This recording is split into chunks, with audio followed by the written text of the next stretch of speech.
The Star is Born. Hmm. It hits Disney on October 12th.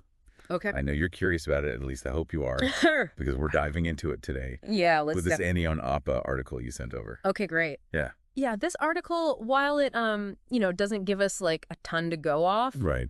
it does have some like little breadcrumbs that I think are interesting. Yeah. Like right off the bat, this whole post-war era setting. Ooh, yeah. Not your typical opera scene. Not at all. Yeah. It makes you wonder, like, what is that going to bring to the story? Because usually we're talking opulent theaters, velvet curtains, champagne, like... Right, exactly. And it's interesting because it's like you already have the inherent drama of opera, right? The music, the performance. But then you layer on top of that societal pressures of that time, limited resources, the struggle for women, especially in the arts. It's like automatically Jeongnyeon's journey to becoming this opera singer. Yeah. Way more challenging. Oh, absolutely. The stakes are higher. Exactly. And you know what else caught my eye? It says the show is based on a webtoon. Interesting. Did you happen to know? No, they don't actually specify which one, which is kind of interesting because it could mean it's not like a super well-known webtoon. Okay. And that actually might give the adaptation more freedom. That's true. You know, they're not beholden to this huge, passionate fan base that's like, this is how it has to be. Yeah, like you're ruining my childhood. Exactly. So it's almost like a blank slate in a way. Mm. But they do tell us about the writer, Choi Hyo-bi, who you might recognize from A Time Called You. Yeah. And, you know, that was a time travel romance, so Completely different. Total 180. But here's the thing. Both A Time Called You and, you know, we're assuming with Jeongnyeon, they're both really interested in strong female characters who are like dealing with big emotions. Right. Right. Navigating societal expectations. To see that possible through line in Choi's work, even across genres, I'm like, okay, I need to see how this plays out, especially in a show about ambition and rivalry. Well, and especially with this rivalry they're setting up between Jeongnyeon and Young-seo, who's being played by Shin Yoon, who was fantastic in, of course, Yumi Cells and The Glory. Like, that's some range. Right. And it's not just her, right? We've got kimtaeri as Jeongnyeon. Oh, yeah. Coming off the intensity of Revenant, to have these actresses, both known for taking on roles that are just drastically different from their last projects, it just makes me think this script must be something special. It does. It's like they saw this and were like, I have to play this part. Exactly. And then on top of all of that, we have the director, Jeongnyeon, fresh off the massive success of The Red Sleeve. Huge. Like, those are some big shoes to fill. Big shoes to fill. The Red Sleeve, I mean, come on. That was like a cultural phenomenon. Right. But you know, one of the things that really struck me about that show was how visually stunning it was. Yes. Like every single scene, it was like a painting come to life. Excellent. And it just makes me think, you know, opera by its very nature, it's such a visually rich art form. Yes. The costumes, the lighting, just the way a stage can transform. Yeah. Like instantly. I bet you Jeongnyeon could do some incredible things visually with that world. Oh, I'm so excited to see it because you're right. Like, that's such a perfect pairing. Jeongnyeon, I feel like, really understands how to use the camera to create atmosphere. Yes. And the world of opera just lends itself to that so well, you know? So it's like each performance could be this visual feast, you know, for the audience. Oh my gosh. I'm getting chills just thinking about it. Okay, so we've got a strong creative team. We've got an intriguing premise. We've got the potential for some really, really stunning visuals. But then the article mentions that the production company is Studio Dragon. And this is where things get interesting.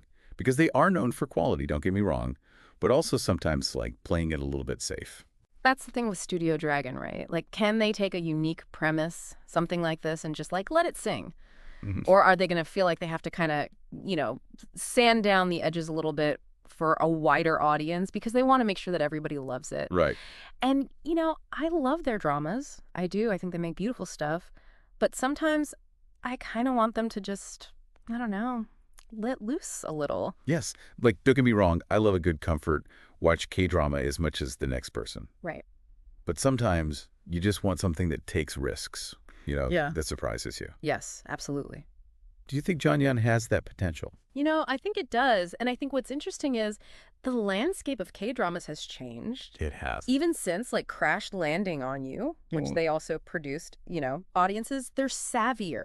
yeah. They're more open to diverse stories. Right. And so I'm kind of wondering, is Jeongnyeon going to be a sign of like, okay, this is where things are headed, where we can have these high quality productions that also have these really interesting stories that push some boundaries. It's so funny because even just thinking about Studio Dragon's involvement, it makes me that much more invested in seeing how this plays out. Right. Like, is this going to be the show where they really flex their creative muscles and they just go all out? Mm, Or is it going to be like their classic formula? yeah. We're not even sure.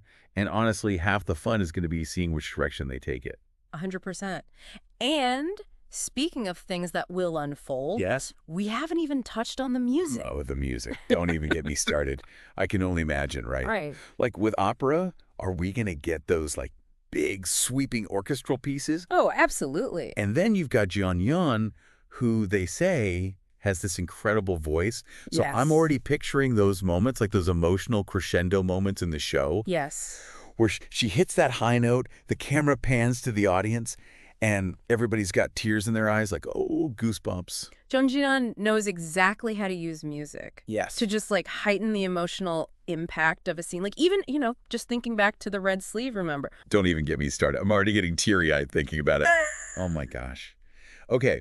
I think we've gone on enough tangents about our K-drama wish lists for one day. It's easy to do. So we've covered a lot of ground here.